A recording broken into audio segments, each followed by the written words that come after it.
Hey everybody, welcome back to Still the Place. It's so good to see you guys. So great to see you always. How are you?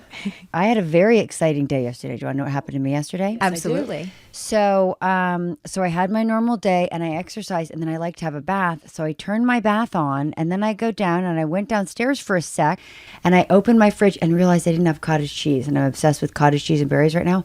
So what do? I go to the store and I do my shopping. I'm wandering, I'm checking out, and I went, I think my bath is running. Oh dear. And I I just no. Yes. And Laura just had flooding. And I was thinking, oh my God, Laura just had flooding. Well, I know who to call for a flooding guy. And I went racing. Did you race home? I went, well, you don't want to be dangerous, but luckily I was at a store very close to my house and I'm going home and I'm thinking, towels, run. I raced in the door, raced upstairs, and the drain on my tub had kept it. So it was a very close store, and it did not flood. But I literally had that moment of check that I was like, I think I turned the tub on. And it was just that total mind fart of opening the fridge. I need cottage cheese. Yep. Right to my car. Squirrel. Off I go. They call that middle-aged brain, by the way. Well, it's a thing. they do? Well, yeah, because you'll have a thought, and then you can either go act on it, which is a total possibility apparently in middle age, like just go act on it. And then you'll have another thought at the end of that first thought. And then you're like, well, should I act on that one? No, that's just a thought. I don't have to. And before you know it, like the one task you want to get done that morning hasn't been done. No, that's why. But normally, because I've done this before, I set my watch. I started it when Jack was little. I would set his bath and I would get caught up in doing little kid things. So I set it for 10 minutes because that's how long it takes. And I didn't, because I thought I certainly don't need to, because I'm just going down to the fridge for a sec. So apparently, until the store happened, because I have middle-aged brain, that leads to, it's luckily I didn't go to the store and go, you know what I need? I need to go to the hardware store. And then it would have been a pair of espadrilles. I'm going to Century City. That drain could only have worked for so long. I'm glad to hear that the overflow is working. I'm really glad that works. It's good to know you put it to the test and everything I hate turned out that I okay. wasted any water. I feel terrible about wasting water, but I'm so relieved that it wasn't all over my floor, because I thought about Laura. I thought of you. That would have been a very different story if you come in with yes, I know. A flood disaster would have been horrible. Especially because you were saying during construction you might need to come to my house to film the podcast, and then what if my house was also getting flood work done? No. What's going to happen? I guess we're going to move in here. We're all to the studio. It's just good. safer, Are these rubber walls? Are good. Padded, yeah. We need padded. Well, Padded. it's always so fun to see you. And Courtney, I see you're in another adorable dress. I am. This is Belle by Alicia Bell, which I was going to wear something else today, but then this called out to me. So, Yeah. yeah. I love it. If it works, why change it? Popular. Mm-hmm. We were talking about coordinating. It was like, well, I'm always in blue, occasionally pink, so that's easy. You know what this corner's going to be. Yep. You match the pillows. I matched the pillow. It's everything. I do today. Yep. That's nice. It's been so fun reading the comments that we're getting, people responding to our recaps and our guests, and it's been so fun to read those. We want to continue to encourage people to interact with us on our socials. It's been really fun for us to have that sort of interaction here. It's been really great. Everybody's reactions and stories. If I just may add, I if they go to Still the Place, the Instagram, and DM them or go to the comments there, then for sure our producer will see them there. Yeah. And I've been loving the questions and the comments, and yeah, it's really great. We had to know that it's really reaching people is fun. Somebody in our DMs recently reminded us that after the show ended, after all of the seasons ended, there was a way that you could get a vial of the swimming pool water as a keepsake. I saw that. And somebody reminded us of that in the DMs. It's something I never would have remembered if we weren't being reminded from our fans. So I know. Why really don't we fun to have hear that? I also saw. I wasn't given Very the opportunity for some pool I water. didn't But know. Maybe we can buy it on eBay. fans, pool water. I thought that was very funny. Anyway, we wouldn't know if you didn't tell us, so please keep them coming. Yeah, please let us keep know telling stuff. us. But we're here for episode 5 of Melrose Place, which is titled Leap of Faith. It's season 1, episode 5. It aired August 5th, 1992. This one was directed by Bethany Rooney. Which I may want to jump in. She's amazing. She's amazing. She's a very prolific director. Yeah. And she wrote a book called Directors Tell the Story that I read. And when I was shadowing to direct my first film, which I did for Lifetime, and her book was like the only thing out there. Really? Directors tell the story. You might want to read it.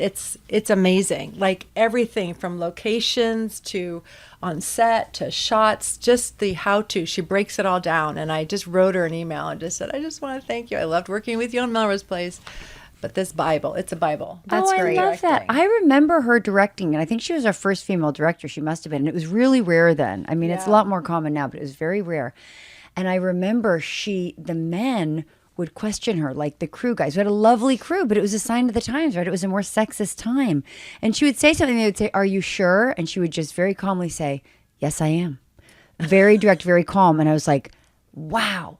She just held her. She didn't get defensive. She just stayed she was so clear.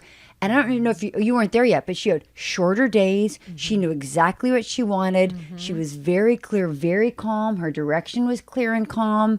I remember feeling so safe when she was there. So I love that she wrote a book. I will read that. I really admire her. She is all of those things you describe. She will continue to come back to Melrose. I think she does at least 5 Melrose Place episodes. But then I also worked with her on Pretty Little Liars. She did Desperate Housewives with Doug and Marcia. So she did Ally McBeal. Yeah, it's been so nice to see her be so successful, and she's a terrific director. I would love to work with her anytime. And a really great example of how women at that time had to be better than anybody. And she was so clear and so on top of it. And I just remember her being unflappable and watching her not react and not, are you sure? Are you sure? And she's going, yes, I am. I was like, yes, wow, solid as a rock. I mean, she wrote the book. I could throw the book at you.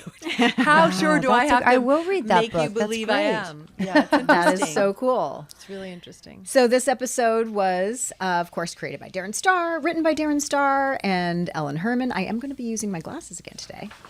But Thanks for the heads up. So, I know. Here I am. Here they are, people. We are ready for our recap. And episode 5. We begin in the courtyard where all of the apartment residents are dancing in various styles. I will point out they're hanging out by the pool and everyone's dancing. There's some sort of fun party happening. And the next thing we know, they're throwing Billy in the pool fully clothed. And we realize that the reason they've thrown him in the pool is to celebrate a job he's recently landed. He's going to be... He's got a new column in a local sort of, he describes it as a rag, like a throwaway newspaper, but it's a column nonetheless. He's going to have a writing job. Everybody's congratulating him. And he says he's going to write about himself and adventures. And Jake sort of doubts that he might have adventures at all. And I turned this on and I was just like, oh, look at us dancing. Like eager young people. First of all, that anybody thinks this is what people do by the pool on a day. They start doing the hustle. Like we were doing some sort of organized dance. Doug and I were doing like some sort of You and Doug were doing, dance. Jake and Sandy were doing like the 2-step, like some Western swing. There's, Jake and Sandy off doing their own private little 2-step thing. dirty dancing moment. But Yes. there was a variety of dance styles. It was very funny. I was thinking, wow, we were really eager to please them. That would not have flown in a later season. We would have been like, no, we're not dancing. That is ridiculous. The early Do you episode. remember how the many times early you had to shoot? episodes. Because you guys threw Billy in with all of his clothes on, which is, as we know, a huge reset. If you don't get it Did right you the just do first it time. once? Yeah. Do you remember by chance? I'm so sure we did it. Like, Laura was talking about the wedding dress scene. I'm sure we did it up until the moment of throwing him in. Yeah. Up and until we knew and that then we you had throw it. him in. Yeah. I mean, I'm And sure then they we had to threw have him in. doubles of wardrobe, but still, it would take a long time. And then it was like the second half of the scene, he was already wet. And then there's one more thing, and Jake just does another little pushes him in like again. not But even also, looking, when- push him back in, so But he when could start out wet. When Andrew walked in, I remember thinking, those are weird, huge, weird pants. Like they said, what do we have 4 of? Let's take these pants. They don't Yeah, fit they him. were big. Now they're Right. back in style. Like that's how my son's pants are Oh, now. really? Like he gets them 3 sizes too big. That's what the kids are doing now, Daphne. Okay. But at the time, it looked so out of character. Like, oh, that's why they needed something they had several of. That's Yeah. so funny. Well, then we have Michael enter the scene, and he's ecstatic about something, and then they end up shoving him into the pool too when he's celebrating his good day. And he's ecstatic because he saved a life. He saved a life, And he was apparently we very all knew it was enthusiastic. You in get the an article in a balance. rag or you But save a didn't life. you, like, it must have been before HIPAA, because we were like, oh, the one who did the one, like, he's apparently coming home and telling us about having to We wear know exactly what the patient had. Oh, and know her that name story, and her home address. Yeah. Margie, And she lived. How nice. You're in the I saved her. interesting way of love celebrating. those.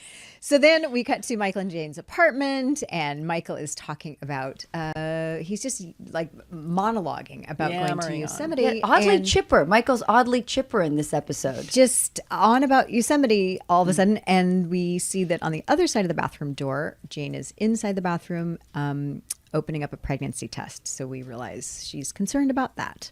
And did you also notice how different the pregnancy test looked? Yes. in the I didn't 90s. really I recognize must have how done a that- pregnancy test in the 90s. But Yeah. it was like a little pot. Maybe they made it bigger so that we could see it, Do you like think a it was little like a prop? bowl of pink. Yeah.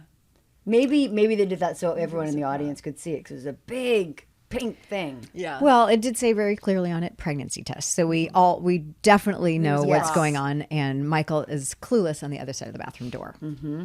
But he doesn't like that she's not answering, responding. So he's like, Jane, Yeah, you yeah. know, like, aren't you listening to me? And opens the door. And she's like, hi, Michael. But- So then she ends up at her boutique where Allison is trying on dresses, and Jane just sort of casually mentions, "Oh yeah, I'm pregnant, and by the way, Michael doesn't know yet. You're the first person I've told." So Yes. that was kind of a bomb dropping for Allison. It is kind of. I mean, I do like what I like about this episode is that it feels like they're really bringing us together as friends. Obviously, you'd only tell a friend that. And I met her boutique. I'm like, oh, now we're starting to overlap our lives a little bit more, which I liked. Although I'm like, she tells me she's pregnant, and I'm sitting there. I've got my arms crossed, which feels like that's great. I'm like, hug her. I just like when I wanted Allison to be nicer to Billy. I'm like, Allison, hug Jane. I'm just like, I don't know why. It's such a weird. Maybe probably 'cause wasn't was in the so direction. script Give positive. yourself Yes. a break. I wonder if it didn't say Yeah. she didn't hug her, because now I would Yeah. say obviously I would hug her. So instead I'm like all shut down with my arms crossed. Well, it's Weird also reaction. I feel like it was also sort of all of a sudden the episode was going to be about something. It was a really big deal. Like up until now, we've sort of had episodes that are about, oh, is Jake going to be able to make his rent money? Is, you know, whatever. Yeah. Rhonda going to be able to reschedule her aerobics class? Like, and then all of a sudden, this is going to be a big storyline. So I feel like this was a bit of a turning point to go, oh, this is a real Serious. topic here. Big deal. You know, Yes. where and. Yeah. We see that it does become an even bigger topic, but I felt like it was the agree. first kind This of big, is the first one they heavy went story. deep. Yeah. You know? Yeah. A very Yeah. special episode of Melrose Place. And so that's also Allison learns that Michael doesn't know yet, and that Jane is telling Allison is the first person to know. But back in Allison and Billy's apartment, Billy is at the computer typing, and he seems frustrated. He's trying to work on his column. the computer? I mean, come Which on. is the size of a microwave? It's a Sign of the giant times. block. and yeah. I was watching with a girlfriend, and she said those were considered portable. yeah. She That- said 'cause there's of the a screen handle on like the this? back. It was huge, but she said they were actually considered portable, and they went in a case. Yeah, he had like a nice, like portable one, but that was just the Looks monitor. like a sewing machine. Right? I mean, there was still probably like a big like unit underneath the right of It was like a cube. operating It was a part. huge cube. Right. It was giant. But also while he's typing and he's also throwing away pieces of paper, like paper he's, you know, not throw that out, crumble it up and throw it away. that's- Wait a minute. You're typing on a computer. Yeah, But but you're- he's handwriting, had like to Hemingway, print and then it he out. was translating. Is he printing it They had and to then print crumbling it up? to angrily throw it away. I mean, I Mixing appreciated shoot. the visual. Like, oh, we get this is how many drafts have not worked out because we can see your pile of paper behind you. But wait a minute, aren't you working on a computer? I didn't even notice that, and he probably didn't catch it at the time. That's so funny. That you I was noticed so it, 'cause confused. of I had to course. rewind and go, did I You miss did, something but about I what feel like he's it's doing? the beginning of computers. We didn't. But he what didn't was know. the paper then that he had to crumple up? Well, he was writing, but I think he was writing longhand. But what I'm saying is, computers were not like everywhere back then. It wasn't like you pull it out of your purse, and so he was, you know, trying to do both. Like he's writing, and then he's what do you call it? Transcribing it. Okay, Daphne's come You up with really a very told yourself a story She's that got made a it make justification sense. for it. It really doesn't make sense. It works for you. I respect Daphne that. put on her director hat and say, "This is why it I works." I was just justifying the action. I was totally head Where'd scratching. that paper on come that from? one. Like, yeah, This is the time in history where we don't know what that's for. yeah. The big sewing I was machine. I was head computer. scratching, but he did like have a giant pile of frustration. Yeah, that was and hilarious. paper behind him, and then so Allison comes home and finds him cleaning out the fridge because he's so frustrated he can't get his writing done, and so he decides to clean the I apartment. was offended for Allison because Allison would have a clean fridge. I That thought was they missed that kinda moment of, filthy. excuse me, my fridge is very clean. Yeah, like something exploded in there. They made it very filthy for him to Yeah, need and to where clean. was the food? Like there was no where are the piles of food that happen when you clean out your fridge? No. And you no longer care about Post-its or labeling. It's just like, whatever. You threw the food out. We've It's moved fine. Yeah. I used to care. Let's get his shirt off and move on. I no longer care. And so you're like, oh, you're frustrated with your writing. It's okay. You know, there's nothing wrong with being ordinary. He thinks he needs more adventure. And so he says, you know what? I need to work on my drinking problem. Let's go to Shooters. So Yep. off they go. But before we see them at Shooters, we find Michael and Jane are dancing at a Mexican restaurant, which did anybody notice? Was it like Lawrence Welk like dancing and Where is like this magical was it a supper dancing Mexican club? restaurant? Yeah, like what kind of place Is there was dinner this? theater? What's happening? It was a very sort of interesting vibe. What is the genre here at this Mexican restaurant? It was Lawrence Welk mariachis. That's what it was. It was, and they're dancing, and then they're going to have dinner. So it was like a supper club. But it was a bizarre place. I want to know where it was. Does it still exist? Is anybody still It's a going? good idea. Probably we should not. Do it. I would guess Let's do not. it. Does anybody- This is, for all of you at home, this is where the idea was born. Does anybody go there anymore? I wonder why it didn't last. So yes, but this is where Jane has decided to broach the subject and ask Michael if he, Wants children. She says, I want to have a baby. And And his reaction what do you is, think? shall we say, not what you'd hope for. Yes. Why? Because I like babies. Yeah. Yeah. Who doesn't like babies? He's got a lot of negative ideas. But already, she knows she's pregnant, and she's sort of Yes. just testing the water in a way, like as a hypothetical. And he immediately is putting the kibosh on it. And nope, it's too soon. And 5 years or whatever, not even close. Yeah, so that's very pretty bad news devastating for for Jane to sort of grapple with. But then we do go to Shooters. Oh, where- wait. He suggests getting a dog. Yeah. Suggestion to his wife asking about having children. Not like, why are you asking? Are you okay? It's like, why don't we get you a dog? Yeah. It's Well, but so Michael. Although in his defense, right, she's not being honest. She's not being clear. Yeah. So he thinks they're having a theoretical discussion. He doesn't know they're having a real discussion. So that's why you should really just tell the truth. Be direct, because there's too much room for this miscommunication. Yep. There is. Which is the basis of every TV show. So it has to happen. But I this do way. think the answer to a lot of problems is to get a dog, usually. I happen to would've agree said with you. yes, The answer to and. every problem Yes, is and. dog. That's I agree with you. Puppy, please. Yes. So yes, we find Billy at Shooters, where he's trying to become a drinker, and Allison is saying, "Yeah, it's just not all that. I could have told you that. It wasn't a great idea to become a drinker." But as he's trying to be more interesting and adventurous, in come Jake and Matt, who are having a boys' night, and they join them at the bar, where Matt regales them with a story about his day at work, and. Which is kind of, I thought it was fun to see, because kind of the first time I saw Doug coming in as Matt. Like, he had a lot to, it's probably the most he's gotten to say so far on the show. It's an interesting story. It was all of his energy. He's very, very funny, which he doesn't get to be as Matt often enough.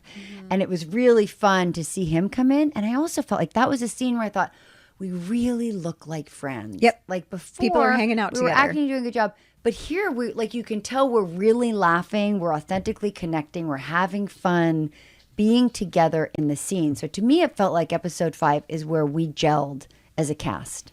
Yeah, there was a lot of like Except for the missing you guys, obviously, in advance. But until you came in, like, I felt like we gelled in this scene. Those of us that were there, yes, we're gelling, and I Well, did like you seeing all started those with the dancing groupings. by the pool, and now the gelling is continuing, and Yep. you guys are just this like St. Elmo's fire, for God's sake. Yeah. No, there were like more groupings that were more than just Yeah. one-on-one That was conversations. cool, There were like for sure. groupings Yes, for things that Well, I were love fun it's like combinations. everyone's Yeah. like, you guys are all helping Billy get a life, basically. Okay, we all have a mission, right? Yes, We're gonna it's get so him some sweet. adventure.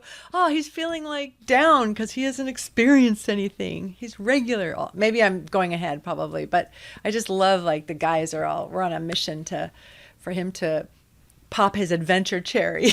Let's get him. Wow. Let's give him some adventures.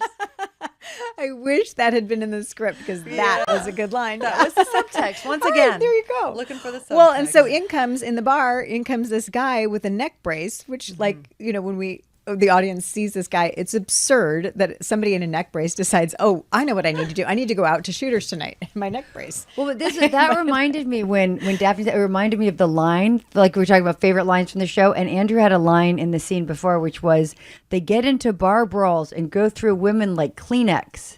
Ew. And then in this scene at Shooters, I'm talking about Emily Dickinson, and Andrew goes, "What a candy ass!" About Emily Dickinson, and you're like, she never left her house.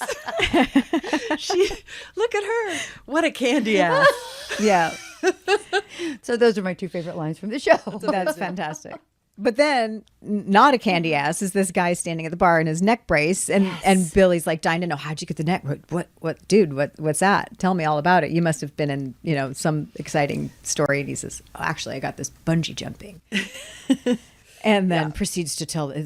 Was he the most dire? Like, I was doing this, and it was like this, and I got. It was like he was, it was grim and it was dire, and it was like. And Billy's like, ooh, really? Yeah. That I was want that. the guest star was John Bradley, and he went on to do Independence Day, LA Firefighter, Days of Our Lives. He sounds like he had a good career, but he was He was guy in neck brace. Yes, he was. But very inspired. He was. He triggered a whole episode of things for Billy and the guys to do because, of course, Billy's like, we got to do this. And you guys are doing it with me. And he says to the guys that they're going to do it.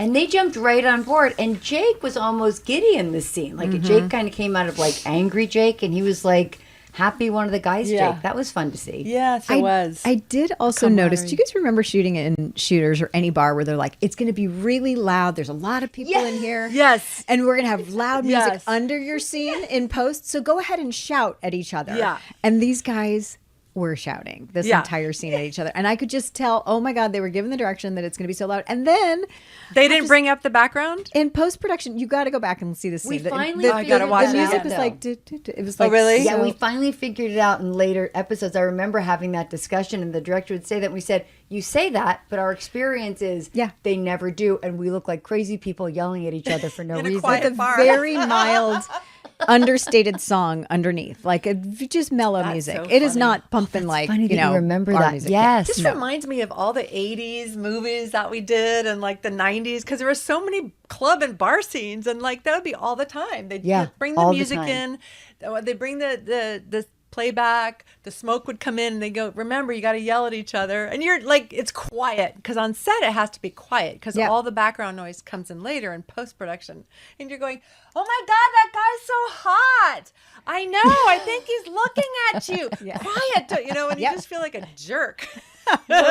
These guys committed to the never- direction and they were shouting their scene. Yeah, Wow. we were so young and naive. notice? Yeah, I'm we gonna were watch that so again. eager then. So funny. Poor guys. So So then we're back at the Mexican restaurant and we see Gene still trying to kind of probe the subject and talk to him more about having a baby. And he's recalling that his parents had babies too young. He doesn't think it's a good idea. And maybe this is just where he piling tells her, it on. It's just getting worse and worse for and your heart. painful. Josie, she's so good at being vulnerable, and you just look at her, and it was breaking my heart. Just like, no, Michael, take it back, don't say it. Because this is where so he's good. sort of speaking to her like, she's a toddler. It's like he's condescending. He's like, Yeah. oh, honey. Oh, no. Well, again, I have a there's plan. like two different conversations. Like, yes. It just felt like such a talking to which a child Daphne and I would conversation. have said, great. But that, Another like, dog, great. to your point, Yeah. like Josie's moment there as Jane was Yes. so vulnerable. Like, I don't want a dog. Like, it was such a beautiful moment. Yeah, how she so dealt with vulnerable. that. Are the characters of Jane and Michael are they very different in age? Because I know she in real life was like Yes. 21. She was 21. Is he much older, the character? Because he Yeah, he was treats in her his like a 30s. child. But I don't sometimes. think they were writing that he was that much older as a character. I think it was just. He is older. Was he? I think is older. Mike. I Okay. think Thomas is older than Josie, but I don't know that the character of Michael and Jane were supposed to be like a No? big age gap of a marriage. They're married. They're going feel through like- their first, 1-bedroom apartment together. He's an intern, right? And But that's older than. But it was 21. just sort of like the delivery of it that I think gives Yeah. you that idea that he's Gives me speaking that to somebody idea. much younger. Throughout the and- whole episode, you're just like, Yeah. Yeah. That wasn't get a great, into it. There's not a great more to feeling. come. And poor Jane is, just dealing with big stuff. So anyway, go back at the courtyard. It's the next day. She's leaving for work in the morning, and Allison sees her and says, she reveals that she still hasn't told Michael. And not only that, she is on her way. She says she's thinking of maybe not having the baby. You know what I became aware of too in these scenes in the courtyard? We have a lot of very private conversations at full voice in the courtyard. Like sotto voce, Allison, take it down a notch. Like, don't yell congratulations across as we're saying he doesn't know yet, right? Well, I don't think that. a lot We're happened in yelling the in courtyard. bar, Yeah. not whispering. Right. We're just yelling everywhere. We're just yelling everywhere. There's definitely more yelling in the courtyard coming up. But it seemed like that was a big moment again to go. Yeah, I haven't told him yet, and that was just like, ooh, Allison's in on this secret, and ouch. just really, yeah. So out on the sidewalk, we see Michael and Jake together, which is another fun pairing. We haven't seen them sort of palling around, and I love that dynamic of when they're walking down the street together. We get to see them sort of differently. Jake wasn't brooding and Michael wasn't condescending. Like they were together as friends, and it was really like sort of refreshing. And you get to see him on the avenue. You get to see the environment, the Melrose. You get Yeah, to see it was West fun. Hollywood. It was really. I love it when they shoot out there. When we all would shoot out there. But I wonder if they that were was cool. trying combinations at that time, like because this Maybe. feels like everybody's Chemistry. together in different combinations in this episode. Yeah. I thought it was really cute. And they're Really walking cute. they're walking down the street and talking about Michael's sort of saying, yeah, Jane wants to, think about having a baby, and I'm just not ready for that. And And then he adds in there are other interns who have kids and they have unhappy marriages. It's like really piling it on at this point. yeah. But he has some weird donut analogy too. There was a thing about a donut and a yeah, that hole, was and I weird. didn't catch it. I didn't want to even go back. Like I don't want to know. I don't. Mm-mm. So anyway, Billy drives up. Billy Which drives so up in cute. his- Then I go, oh, that's right. He drives a cab. Yeah, From home, I had that's right, forgotten. he drives and he a just cab. happens to be driving down to see his buddies. And on- Marcy's in the other seat. It's not to get you upset or all anything. over again. Alice and Courtney. Yeah, but then that's where he says, "Hey, Jake, we're going bungee jumping. Michael, you should come." And Michael's like, "Are you freaking kidding? No way." So he says no. But that was really funny to have them all like, "Oh, fancy meeting you here." I know, so Right cute. here on Melrose.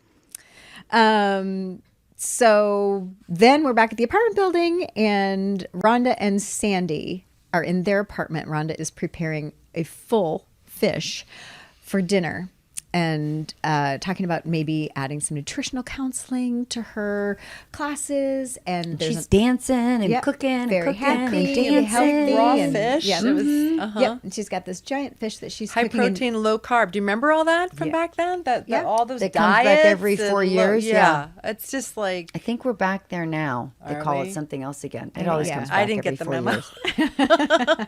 Yeah, no. But here comes Jane knocking at the door, and she has dresses for Rhonda and Sandy to try on, and she seems to be very excited. A to little share these manic, designs. maybe. Yeah, Yeah. very worked up. Do you think that was a hormonal thing, or something? I think she's trying not to think about something, so she's getting she's distracting gonna with sew these and- dresses. Or I was Okay. wondering if it also did he say something the night before that was like, remember when you wanted your designs to take off and you wanted like funky dresses, this and that? Like, did something he said, did it trigger her to go, oh yeah, I need to double down. Let me get back to that. And maybe that. I'm just wondering was why yeah, she was really. Well, my was- take it was would be very- that she's not doing this very important thing. She's trying to distract herself. She's, oh yeah, right. I need to do Right. that. I need to do that. Yeah. So she's doing this and was kind of this covering. manic, disconnected energy. Because Covering, what she yeah. needs to do is sit down and talk to her husband about this very real issue. Totally. Mm-hmm. And so she presents the girls with these dresses to try on. Here, try these on. I'm so excited to share these designs with you. Mm-hmm. And their big gunny sacks They're are like huge. pretty hideous, right? They're I pretty mean, horrible looking. poor Jane. Did you have Yeah. the thought, why didn't you try them on? Did you have that thought? Like, Why? Yes, I you did. could have put them on. Yeah, Jane, did you try them on first before you brought them to other people? Yeah. They're certainly not your size, Jane. No, and there was like a patchwork thing that wasn't even. It was like, yeah, they thought were it was very funny. definitely something was Visual missed in it. comedic moment. But But I think for- also she was out of her body when she was Yes, doing it. that's what right? I was like thinking. She just She's was not out of her thinking- body, just trying to distract. yeah. I agree. But then Rhonda presents. Runs Jane, into the kitchen Yeah. and comes out holding this fish by the tail. As Yeah. you do. Yes, as I've done a million times. Yeah. We're having this for dinner. Do you Yeah. want some? You must not feel well. Let me show you this. I mean, wouldn't anyone throw It's up? really I would. uncomfortable when you're cooking a chicken because you bring out the whole raw chicken. It's really uncomfortable for everybody. But that was the direction, so she did. Yep, she did it. So she's holding the fish, and then it was the opportunity for us to see Jane feel sickness. She runs to the bathroom, and all of a sudden the girls know exactly what's happening, and so She they throws come to up. the bathroom. She and, goes to throw up. Luckily, that was off camera, and Sandy asks, "Are you pregnant?" And Because not surprisingly, Sandy has a lot of friends who've been pregnant. Friends Not back in surprisingly, her little hometown. Sandy. yeah, so now Yeah. there's two more people who learn that Jane is pregnant, and she also tells the girls that Michael doesn't know yet. Mm-hmm. And please don't say anything. Most importantly, don't Because tell he doesn't want one, and we don't want to. She doesn't want to wreck his plans. She's right, and really- I'm not. She's not ready to deal with it, and but that she's told girls, but not him. So then we cut to Billy, who is having another nightmare. Billy's the one who has a very active sort of imagination. imagination, and This like was the he's having a first, dream sequence. Shirtless scene. First bed? shirtless scene. Oh, Yes. when he's a kid. He's in bed. No. Well, He's he's sleeping in bed shirtless, without yeah. his shirt, which Oh, was okay. appropriate. Yeah, like yeah. he could make it. Yeah. Because Billy was the one who had the dream sequence before, right? When Yeah, yeah. he's So in now the he's daytime, yeah. at night. Very active And then sleeper. he also had the noir one when Yes. he's writing. So now he's got He's the this, like- writer. right? He's just like, whoa. Okay, so You know, I at have night, to say, just as an aside, I now think of Darren Star. Like whenever I Oh. think of Darren, who was a writer as a kid and always wanted to, and you know, he created Billy. That and is so so I, sweet. I wonder Yeah. if like these things are overlay his life. We'll have to get him in here. And we ask him. have to get him in here and ask him so many questions. Yeah.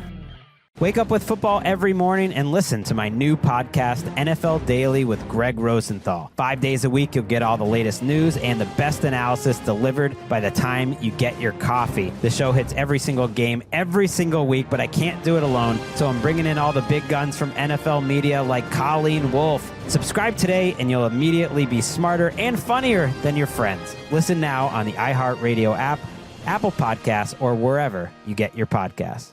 Presented by the all-new Toyota Camry. Whatever your vibe, it's a Camry vibe. I've been thinking about you. I want you back in my life. It's too late for that. I have a proposal for you. Come up here and document my project. All you need to do is record everything like you always do. One session, 24 hours. BPM 110, 120. She's terrified. Should we wake her up? Absolutely not. What was that? You didn't figure it out? I think I need to hear you say it.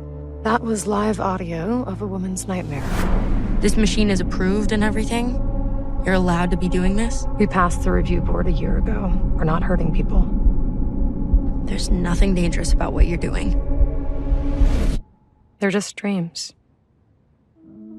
Dream Sequence is a new horror thriller from Blumhouse Television, iHeartRadio, and Realm. Listen to Dream Sequence on the iHeartRadio app, Apple Podcasts, or wherever you get your podcasts.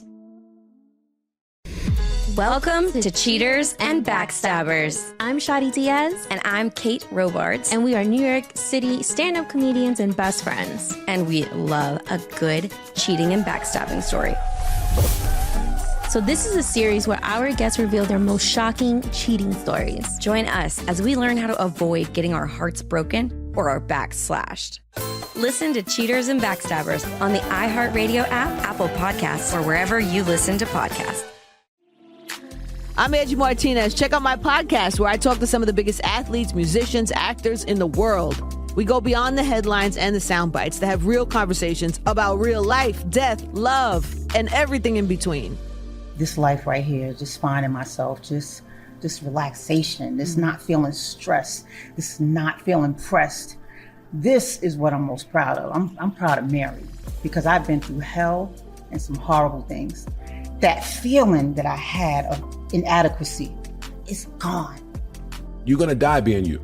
So you gotta constantly work on who you are to make sure that the stars align correctly. Life ain't easy and it's getting harder and harder. So if you have a story to tell, if you've come through some trials, you need to share it because you're going to inspire someone. You're going to give somebody the motivation to not give up, to not quit. Listen to Angie Martinez IRL on the iHeartRadio app, Apple Podcasts, or wherever you get your podcasts. New from Embedded. Who gets to compete as a woman? This question came up in ugly form at the Paris Olympics. But it's not new. If she runs like a man and talks like a man, is she a man? Hear about the long history of sex testing women athletes on Tested, a new series from CBC and NPR's Embedded podcast. Listen to all episodes on the iHeartRadio app or wherever you get your podcasts. So Billy's nightmare is all about climbing to the top of a high dive, and his parents are in the nightmare, in the dream, and they're encouraging him to just jump, and he's terrified.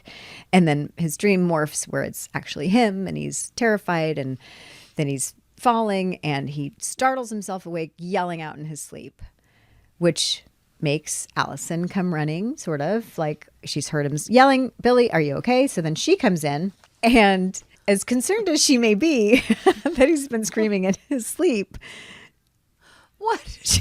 Oh my God. Then you're like, well, I know this one story. Like, instead of comforting him, you're like, well, there's this one story where the rope wasn't long enough and he died. Right. It was not That's really like hilarious. It was not really like the most comforting thing to do. Oh my God. I think Allison had some trauma as a child. She's not very comforting. Well, I do know of this one situation. He That's died. Right. Yeah. If the rope And then in dreams, when you die, then you really die. Yeah. But that never happens. But it doesn't happen very often. You're fine. Good night. Good night. Oh my God, that's so funny. Oh yeah, that's true. Yeah. That's true. Some kind of help is the kind of help we all can do without. That's what Allison's personifying here. Oh my God, that's hilarious. It more adds to his anxiety, I think. About She's like, I don't think bungee jumping is a good idea. And by the way, people Maybe die. don't help Allison. Yeah. Maybe just don't help. Maybe Emily Dickinson wasn't such a candy ass. Well, you think after the time when I told him his script was terrible, he would go, maybe she's not the nurturing source I should go to. I mean, you just come. You're like, you want the truth? Go to this one. Oh my word. Well, in her defense, I think she didn't want him to do the jump. But that was like her way of like discouraging from it, going, this is. That is a very sweet way to look at it. I think is- she was just being an insensitive clod. I but think like where both you're can be coming true. from. I think yes, Can't yes, it be and. both? Yeah. Yeah. So then back in the courtyard, Billy and Matt it's the morning of, and it is apparently early morning because they're going to wake Jake up with a knock on the door. Yep. And say, it is time, it is the day, and we are doing this. Hurry up. We're going You're late. bungee jumping. And he's shirtless. Yep. Of course. And Matt is manically drinking his morning coffee. Yep. Right. But off they go. They're going through with it. And we'll see what happens there. Jane comes to Allison's apartment. And now that everybody's gone, she tells her that she has made a decision. Michael is not at the apartment. Neither is Billy. So she comes to Allison to let Allison know that she has decided she doesn't want to keep the baby. So we take a very intense turn. Yep. All were light, bungee. Nope. And all of a sudden it's like, wow, it got real. Big stuff deal. got real. Mm-hmm. Yeah, wasn't that shocking? Yeah, it was shocking. Yeah. It was very abrupt. And she wants you to come with her to the clinic. Yes. In this scene, right? So that's part of why they probably put us together in the beginning, because they have to go, oh, now we need to make them friends really quickly to establish that they're good friends, because she's going to come to her to take her to the clinic. Now, obviously, you would just say, no, you can't. You have to tell. You can't do this. You have to tell him. Yeah. But that's well, not what the that's story yours. is. But she does bring it up. I try. Yeah. But I mean, honestly, like, if a friend came and told you that, you would say, you have to. You cannot. Like, I this don't is a agree. non-starter. I don't agree at all. Really? And this is interesting. Well, I think that what caught me in this whole thing was the burden that she's carrying. She's holding this. She has to make the decision. She has to try to tell her husband who doesn't want to hear about it. She's all alone. You know, these guys are all planning to bungee jump together, and like, that's so scary. But I was thinking about that, you know? I mean, that's what choice is about. And yet, I don't know what I would do. I've never been pregnant. I don't have children. I never wanted them. So I don't really have, you know, a valid voice in this. But, you know, it's different for everybody. I don't think everybody would make that choice. I think that you would, obviously, and I don't know what the rest would do. But if a friend came, I don't know that you'd automatically insist that she tell her husband or her boyfriend or whatever. Well, I think it's just interesting, like you said, this episode has stuff that's just so light and, you know, goofy. And then this is a really serious topic that in 1992, Aaron Spelling was willing to tackle this topic and write about it. And like, it took me by surprise just in general that it came up in this episode, that all of a sudden we were talking about a really big deal. But just to think that like, this was a topic 32 years ago, right? Yeah. And it's such a relevant conversation today. It's so relevant, of course. today. But I'm not talking about whether or not she has the right to choose. And you said husband or boyfriend. It's not the same thing to me. Like, it's her choice, obviously. But in a marriage, to withhold something like that from a husband, that's a marriage killer. That's what I was thinking. Yeah. I completely think she gets to choose. She has complete control over her body. That's her choice. But as a friend, if a friend came to me and said, I'm not going to tell my husband something this important, I would say, now, again, Allison's young. She's not married. As someone who has been married, I would say, you can't withhold something like this, right? I mean, it ends up, we're going to get to the scene, but that ends up coming from the counselor at the clinic, not her friends, which I think is interesting. Although, again, we're so young. Maybe, I don't know. Maybe I'm just like, okay, you want to be a supportive friend. Okay, I'm here for you. It's just to consider something like that without telling your husband is really a big deal. Yeah. That's a really big deal. And the story really wasn't about like judging whether the choice was right or wrong or good or bad. Yes. It wasn't about that. It was more like what are people in their 20s, you know, grappling with, and how might that look? And like, obviously, many people think it's a bad choice not to share this news with your husband. They are in a marriage. This is, you know, this was a baby that came from a marriage between two people. And so that idea that this is a bad choice that a 20-something might be making, to go, I just can't tell him, you know, or like not knowing how to do that. So the story was more about that, not like making the judgment on sort of the choice at all. Yeah, you know, so it's just sort of debate. I just That's thought it an was interesting really way to think about I it. just thought it was really they were setting up that it wasn't safe for her to tell him. Like, as to your point, he piles it on. The writers piled it on. They wanted to make this very you know, extreme. His was no. And so then to say to her, you have to tell him, it's like, I just felt for her. Well, you know, you're not in that marriage. Well, I felt for her too. If it had been physically not safe, if he were abusive and it wasn't safe, that feels like another issue to me. But look, interesting how much we're talking about it. Yeah. Yeah. And it was just this one simple scene, it really was so much to put into an episode. Yeah, it was a lot. Contrasted with the bungee jumping. Yeah. It was like, wow, and here we're bungee jumping again. And here we're talking about this very serious, very vulnerable serious thing. topic. And it's obviously, you know, up till now we've had stories that are like neatly wrapped up after that episode. We talk about it, they resolve it, everybody smiles at the end of the episode, and we never talk about there's that really thing no again. scary downside. So, but like now we finally Yeah, have for something sure. this is like a big High stakes. life and high stakes, Yeah. and it's not just, you know, And I like how the writers really illustrated how it was all on her. Like, I know biologically that's obvious, but he was surrounded by buddies. He had a problem that wasn't that big in comparison. She had a husband who didn't want to hear from her, didn't listen to her, was all about his needs and his plan. And I just like how they really showed that this is a massive, not just the decision of what to do, but also how to find, you know, ears and comfort and solace and someone help me figure this out. Even do I tell him, do I not? And then the other decision too. I just felt like that was really, they really did commit to showing that it was all on her. This young woman all by herself. It's a lot.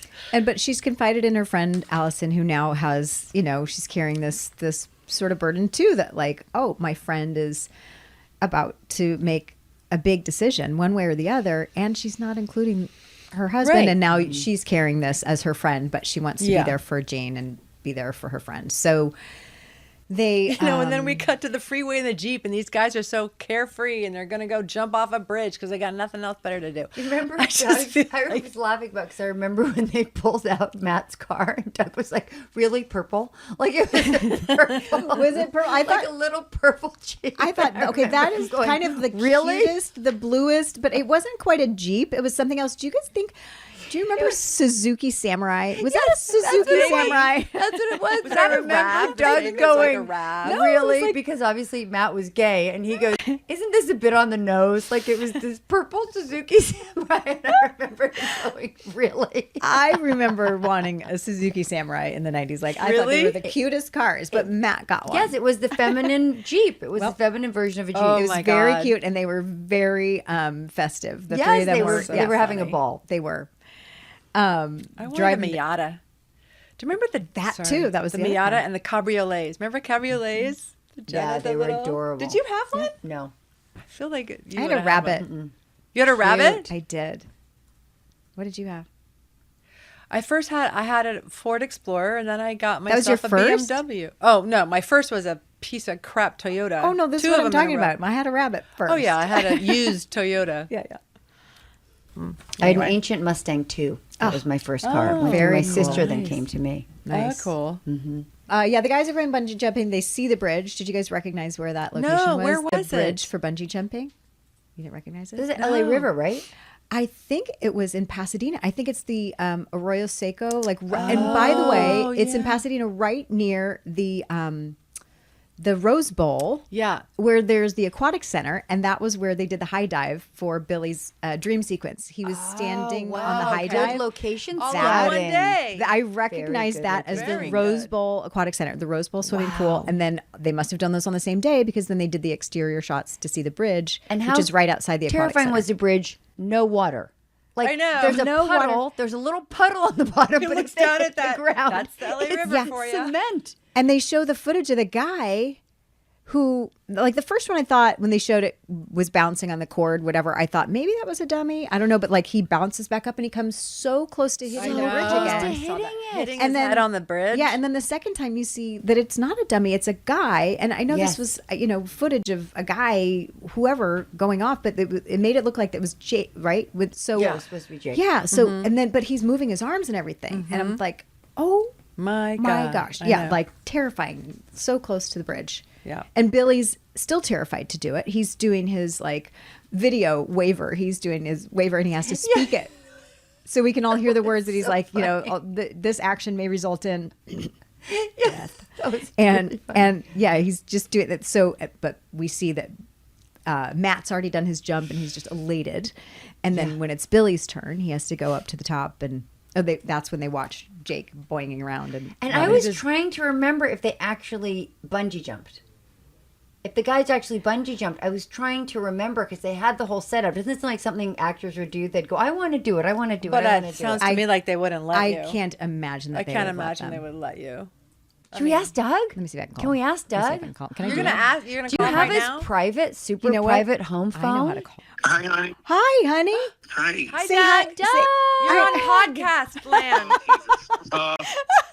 Doug! Can I ask you a question first? Was your car on the show, was Matt's car a purple Suzuki Samurai? I think, if I'm not mistaken, it was more of a like aquamarine blue.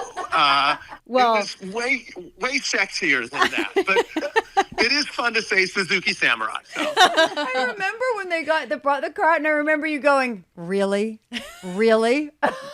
Okay, so we have another question for you. We were just talking about the bungee jumping scene, Oh gosh, yeah. which we've determined, was it out in Pasadena near the Rose Bowl? Yeah, I thought it was. On that bridge over there in Pasadena. Yes. Okay. So the girls wanted to know, and I forgot to ask you, did anybody actually bungee jump? Like, was the footage you guys jumping? No. Oh God, no jumping. I knew it. Stuntmen, right? What do you remember about that scene? Yeah, I do. Actually, we were in the Suzuki Samurais, but my recollection was that we sang Wooly Bully.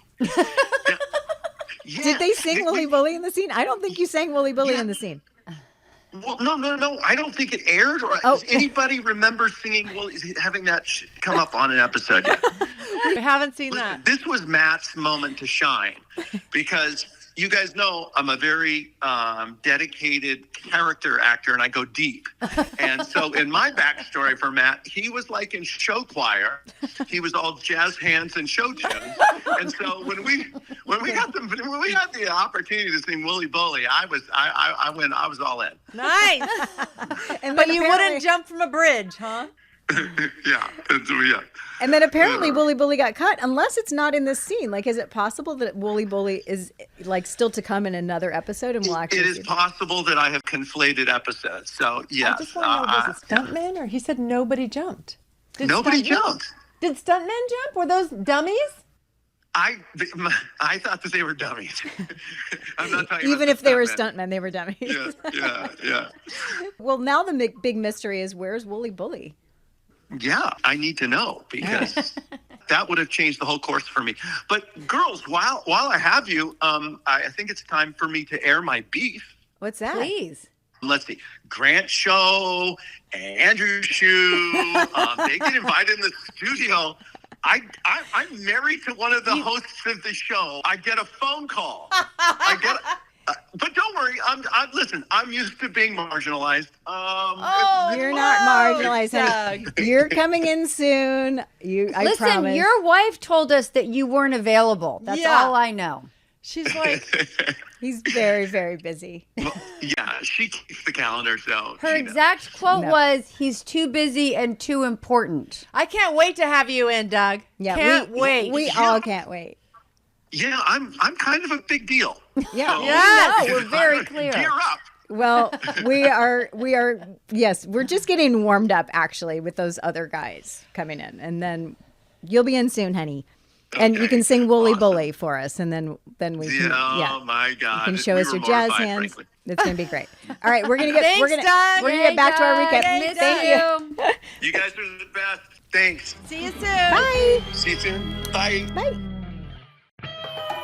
Back in the courtyard. Okay, Sandy and Rhonda come by Jane's apartment looking for her and want to find out how she's feeling. Jane's walking out with Allison and reveals that they're actually headed to the clinic. So that's when the girls say, we'll come along. Now they want to be there for her as well. Yeah, Rhonda offers, but realizes she has a class, so she stays behind.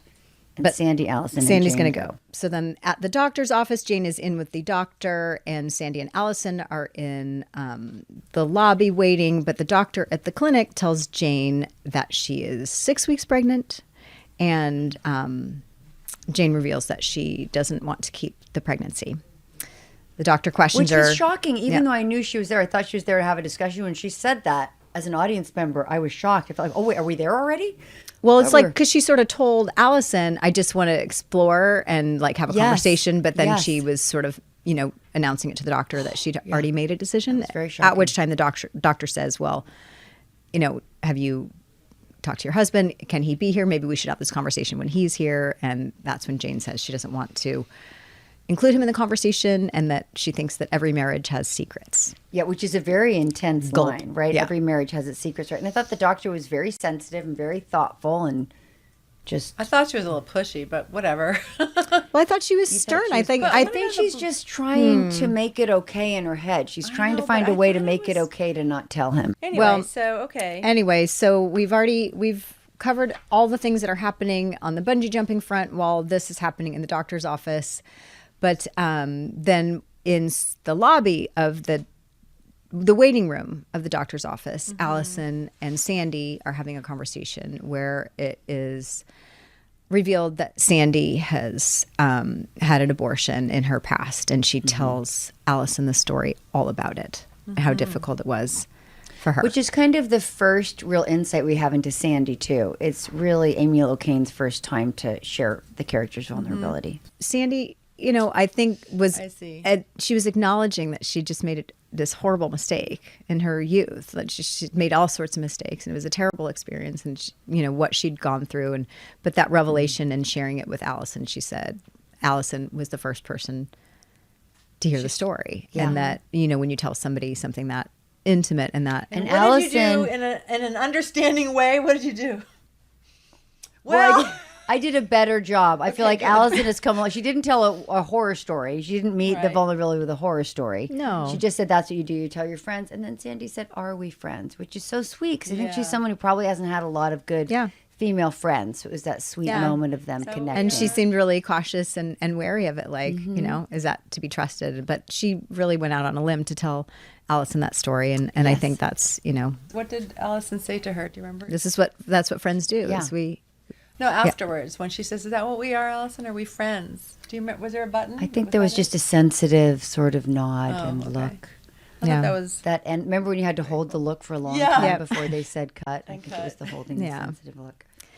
So then back at Michael and Jean's apartment, Michael answers the door to Rhonda, who's enthusiastically bringing over some food that she's made. And she's just blurting words are flying out of her mouth. And we can just see where this is going. And she's saying, don't stress, don't exert yourself. We know it's so hard for what you two have been through and the baby and the audience is just You'll have a baby when you're ready, she says. Yeah.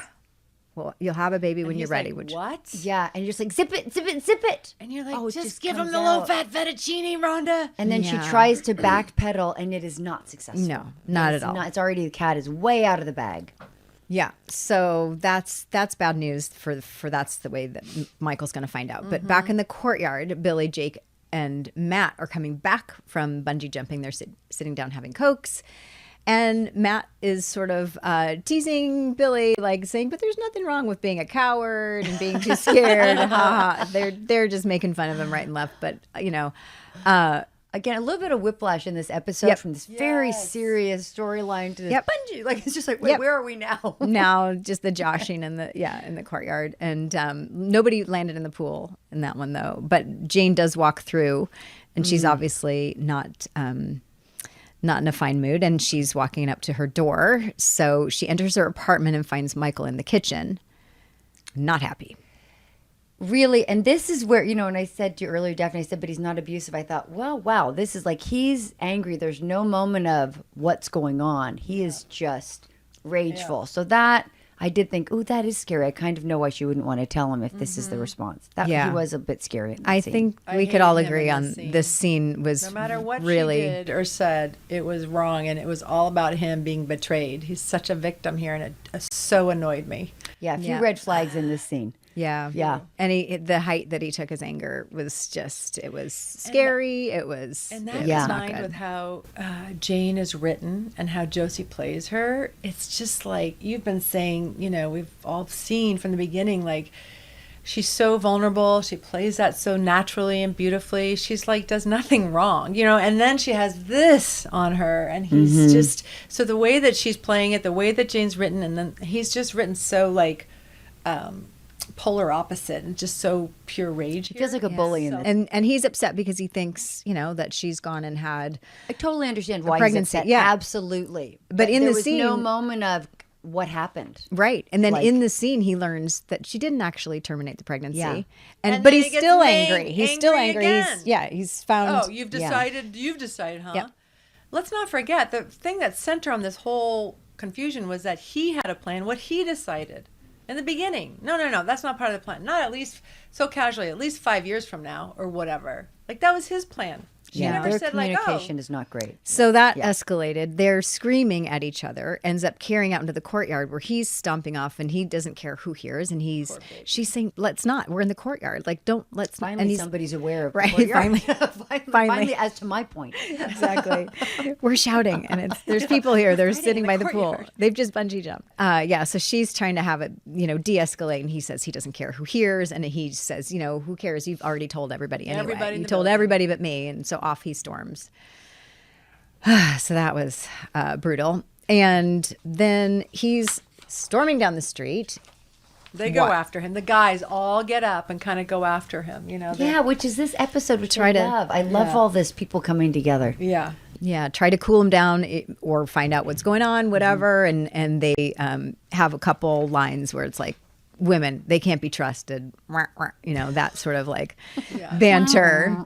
But then back at the courtyard, we see that the girls are rallying around Jane as well. And she's confiding in them that she really feels like she can't talk to her husband, that he just isn't somebody that is willing to listen or change his mind. And she just feels really, lost. And Rhonda feels bad and guilty that she was the one who spilled the beans. And Jane says it is just not your fault. There's such should have told him bigger issue. And she realizes she should have told him, but it's just like, which is incredibly generous. Yeah. Because I would say, no, my part was this, but also, wow, shut your mouth. Yeah. Really? Yeah. Right? She was very, very, very gracious. Yeah, she was very gracious. But she's realizing there's a bigger problem and that she and her husband are just not at all able to talk about this reasonably. So we find the guys at Shooters where Michael is telling Billy, Matt, and Jake that marriage is about realizing that you never really knew somebody. You thought you knew somebody, but you never really did. And he's sort of like... all about him. All about him. Blame. Yeah. But so annoying. Oddly, he, sort of casually mentions, and then the baby, and the guys are like, what? What baby? And that's when we realize the guys didn't know. Michael realizes that the guys didn't know. He assumed they did. And their response was completely ecstatic and thrilled and congratulatory, which, did you guys think, like, then that was the moment that made him go, okay, you're right. Like, all of a sudden he becomes, I need to go talk to Jane and, like, be heroic, like, back to Jane. Like, but that was all. All it took was to see that the guys were excited about it. And he's like, yeah, they're like, we have 2 more minutes of the show. We have to get him turned around. But I think too, it sort of changed his perspective. Yeah. He'd been on a difficult problem, not the time, and then he saw their reaction. He was like, "Oh, I wasn't even thinking that this could be good news. It hadn't even occurred to him that the woman he loves is pregnant with their child." Yeah, it just happened so fast for coming from the place of anger where he was and whatever, and then to just have it be like, "Oh, you're right," and it's like, "Whoop." So he changed his tune. He had to do a lot of homework to figure out how the character, that was like work we didn't see. He was home trying to figure that out. Yeah. So he changes his tune, says he needs to go home and talk to Jane. So we see Jane at home alone, lying in bed, awake when Michael comes in, and he sits down, and they both agree that they want this baby, and they're apologetic, both of them, and they're all of a sudden happy and sweet and... Yeah. And I'm still waiting for the apology from Michael, but I don't think that's going to come. Yeah. I'm going to be waiting a long time. It still feels like I'm holding my breath for them. It's like, wait a minute, this feels really toxic. But I'm glad that they've come to a decision and they're back together. Like, at least you can't quite relax into it. You don't have that feeling of good. It's like, it's okay for now. Eggshells a little bit. Like, is that going to happen again? Yeah, we're all on eggshells with the two of them. But we're pleased that they're pleased, and we're pleased that they made this decision. And then Billy, we find he is reading Allison his article, and he's written his article about his misadventures, bungee jumping, and that it really wasn't about, that life is not about death. It's not about the adventure, and he doesn't want it to be about death. That's just more just about being. Life is about living, not about dying. Exactly. So I thought that was he resolved a good writer's ending. Yep. He resolved his piece, and we see that he's. But I just don't get the very last line, you guys. Move over, Doogie Howser. Yeah. I don't get that. He was a young doctor. It says Billy writes about Michael's baby news. Yeah. So he'd be a young. So was Doogie Howser a dad?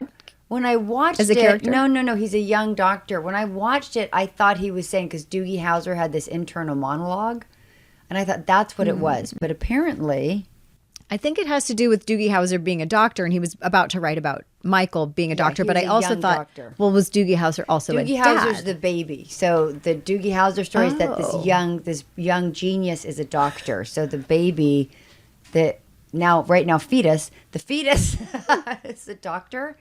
I guess it was kind of a stretch. Okay, it was kind of a stretch. We were all a little bit head scratching. That was a stretch of a tag. All right, so there's a consensus there, and I did think that this was an episode with fewer shirtless moments. Yes. Fewer. I had fewer two kisses and fewer shirtless. Fewer kisses. Lots of Jane and Michael. Yeah, not a lot of sexy kisses, like makeup kisses, sweet. Mm-hmm. Yeah. Yeah, this was like a really serious episode, and you really do. I'm really looking forward to when it all goes crazy, because this was pretty intense, as you said. Like this episode took a serious turn. Yeah, but it's also like it's maybe our first carryover that this story we're going to see that now next episode. Jane and Michael are still going to be pregnant, right? I mean, we're going to see something carry over for the first time, where everything else just sort of wraps up in a neat package up until now. Like, it goes from episodic into serial. Yeah, we're starting to see like the beginnings of the You think that's going to keep going here? Well, it must. I don't think they can ignore it in the next episode, right? No, They can't ignore it. It's going to still be a thing. Yeah. So, however, and we know she doesn't have a baby in the future, so we don't know how that happens, but we know that they can't ignore it. So it's going to have it's going to be a thing. They just ignored it. And that would be. Oh yeah, I had it. Gave it up for adoption between episodes. No. So the next episode will be season 1, episode 6. It will be called Second Chances, if that gives us any clues. So I'd like to know more. Yeah, I know. So in the meantime, we want everybody to please continue to DM us on our Still the Place Instagram. We'd love to hear more what people want. Any questions you have? If there are questions, memories, or special guests, questions, you'd like us memories. To have. Yeah.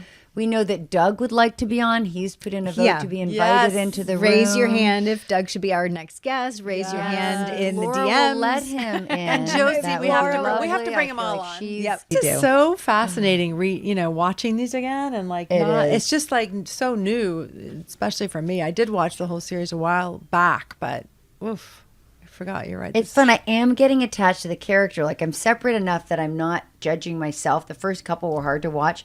Now I can really step back and enjoy it, and I really am getting into it. And Tori and Jenny told us you'll become a fan of the show, and it is. I'll wait till before our next episode to watch the next one, but it's hard to stop it. I know. Because I do want to watch the next one as it's coming up. I know, but then you get so confused. I can't. I can't have too many in my head at once. It's got to be one, because as we talked about middle-aged brain, if I leave my tub on, I can't be trusted to separate 2 episodes. Do you have cottage cheese?